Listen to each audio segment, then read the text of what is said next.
नमस्कार, मी माधुरी माझ्या YouTube चॅनलमध्ये तुमचे सगळ्यांचे स्वागत आहे. आज मी तुम्हाला छोट्याशा कुंडीमध्ये कोथिंबीर कशी लावायची ते दाखवणार आहे, म्हणून व्हिडिओ शेवटपर्यंत पहा आणि आवडल्यास लाईक आणि सबस्क्राईब करा. बघा किती सुंदर झालेली आहे कोथिंबीर. आणि मी टेरेसवर लावली होती, पण भरपूर पाऊस होता म्हणून पूर्ण कोथिंबीर खराब झालेली आहे. म्हणून मी इथे बाल्कनीमध्ये लावलेली आहे ही कोथिंबीर आणि एवढी सुंदर झालेली आहे बघा. आणि आता कशी लावायची ते तुम्हाला मी सांगते. इथे पहा, मी धने घेतलेले आहेत आणि हे धने घेताना जरा तुम्ही चांगलेच घ्या, म्हणजे पटकन उगवतील असे.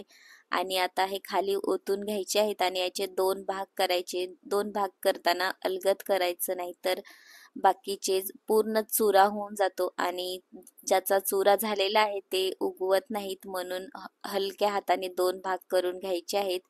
आणि तुम्ही जर धने घेत असतील तर ते उगवणारे असेच पाहिजेत, म्हणजे नवीनच पाहिजेत.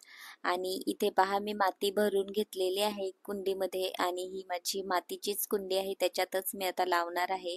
आणि त्याच्यामध्ये पूर्ण माती भरून झालेली आहे. आणि असं तुम्हाला जसं वाटेल तसं तुम्ही टाका, पण आता मी असे लाईनीमध्ये थोडेसे टाकून देते.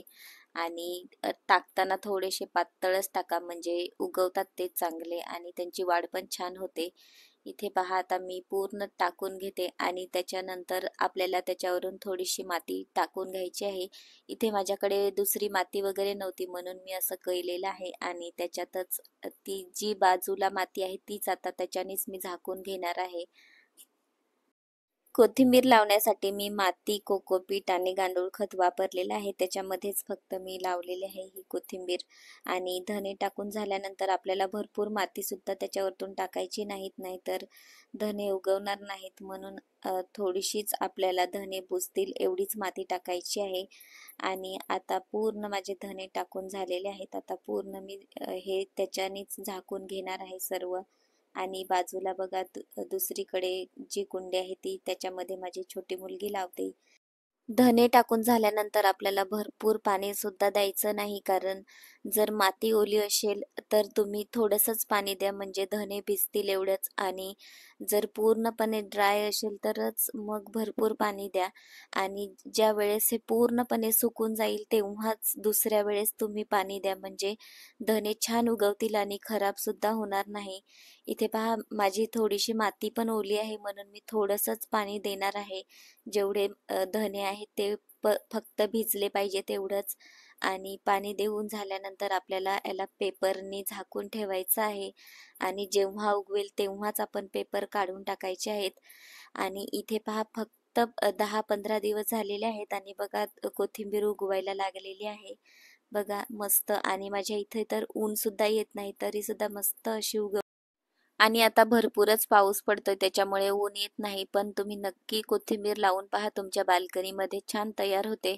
माझ्या इथे ऊन नाही तरी सुद्धा मस्त तयार झालेले आहे. आणि जर तुमच्याकडे ऊन येत असेल तर तुम्ही नक्की 2-3 तासाचं ऊन दाखवा, म्हणजे अजून कोथिंबीरची छान वाढ होईल. आणि तुम्ही मी सांगितलेली पद्धत वापरून पहा आणि त्या पद्धतीने नक्की तुमच्या बाल्कनीमध्ये कोथिंबीर लावा, कारण बाल्कनीमध्ये छान होते आणि त्याला जास्त पाऊस सुद्धा त्याच्यावर पडणार नाही. आणि अशी ताजी ताजी कोथिंबीर आपल्याला घरच्या घरी खाण्यासाठी भेटेल, म्हणून नक्की लावून पहा तुमच्या बाल्कनीमध्ये कोथिंबीर.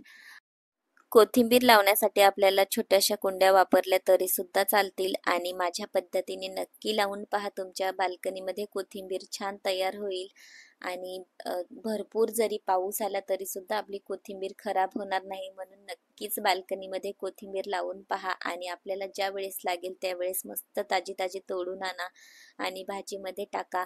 आणि कोथिंबिरीची अजून चांगली वाढ होण्यासाठी आपल्याला गांडूळ खत किंवा शेणखत टाकायचं आहे. आणि 2-3 तासाचं ऊन भेटेल अशाच ठिकाणी ठेवा, म्हणजे मस्त कोथिंबिरीची वाढ होईल आणि आपल्याला मस्त ताजी ताजी कोथिंबीर खायला भेटेल. जेव्हा पाहिजे तेव्हा आपण पटकन तोडूया आणि मस्त भाजीमध्ये टाकूया हिरवीगार कोथिंबीर. म्हणून नक्की तुमच्या बाल्कनीमध्ये कोथिंबीर लावा आणि छान छान ऑर्गॅनिक पद्धतीची कोथिंबीर खा. आजचा माझा व्हिडिओ तुम्हाला आवडला असेल तर माधुरी टेरेस अँड किचन गार्डनला लाईक आणि सबस्क्राईब करा, म्हणजे माझे व्हिडिओ तुम्हाला पाहायला भेटतील. आणि नवीन कोणी असेल त्यांनी सुद्धा नक्की सबस्क्राईब करून ठेवा.